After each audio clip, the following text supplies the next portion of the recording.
আমার জীবনে যার কোনো অস্তিত্ব নেই তার সাথে আবার কিসের সম্পর্ক। হ্যাঁ ভিউয়ার্স, আপনারাও অবগত আছেন নায়িকা বুবলি। সে কন্যা সন্তানের জন্ম দিয়েছে। ইতিমধ্যে সে শাকিব খানকে ট্যাগ করেছে।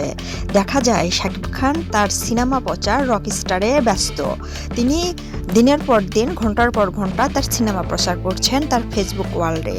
কিন্তু নায়িকা বুবলি তার কন্যা সন্তান প্রকাশ করার পর সে যখন নায়ক শাকিব খানকে ট্যাগ করলো, আলহামদুলিল্লাহ পোস্ট করেছে, তখন শাকিব খানের ওয়ালে গিয়ে দেখা যায় শাকিব খান তার ট্যাগ অ্যাকসেপ্ট করেনি।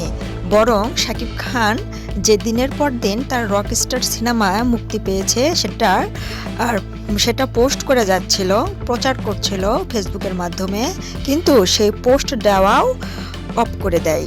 সে আর কোনো ধরনের পোস্ট দেয় না যেদিন থেকে বুবলি তাকে ট্যাগ করেছে। তার কন্যা সন্তান জন্ম হয়েছে এবং নাম রেখেছে শার্লিন খান। এই দিনের পর থেকে ট্যাগ তো অ্যাকসেপ্টই করেনি, বরং রকস্টার সিনেমা প্রচারও শাকিব খান বাদ দিয়ে দিয়েছে তার ফেসবুক পোস্টে।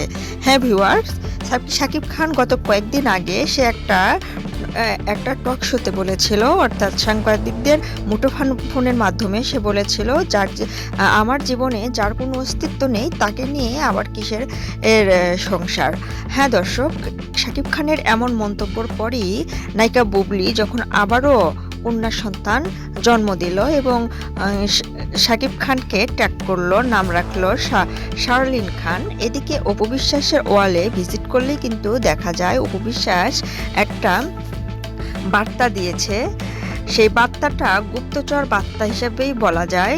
কি বোঝাতে চাচ্ছে অপু বিশ্বাস, সেখানে অপু বিশ্বাস লিখেছেন, কিছু না বলেও চুপচাপ থাকা যায় এবং অনেকটা সময় মুখের ভাষাও বলে দেয়।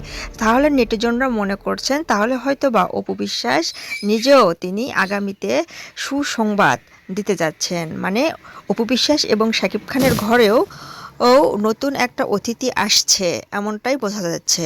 দর্শক, অপু বিশ্বাস সে কিন্তু অনেক স্লিম হয়ে গেছে এবং শাকিব খানের বড় বউ।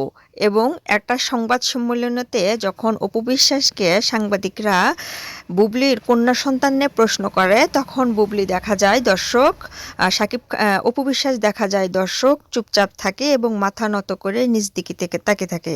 ঠিক এমনটাই দৃশ্য কিন্তু ক্যামেরাতে ধরা পড়ে। অপু বিশ্বাস চুপ করে থাকে এবং অপু বিশ্বাস তখনই দেখা যায় একটা পোস্ট করেছে এবং সেখানে তিনি বলেছেন, কথা না বলেও অনেক কিছু বোঝানো যায় এবং অনেক কিছু বুঝে নিতে হয়। হ্যাঁ ভিউয়ার্স, কিন্তু শাকিব খানকে আর গণমাধ্যমেও দেখা যায় না এবং সিনেমা অপচারেও তার ফেসবুক ওয়াল ভিজিট করলেও দেখা যায় না। তো দর্শক, আপনার কি মতামত অবশ্যই কমেন্ট বক্সে কমেন্ট করে জানাতে পারেন। ধন্যবাদ সবাইকে।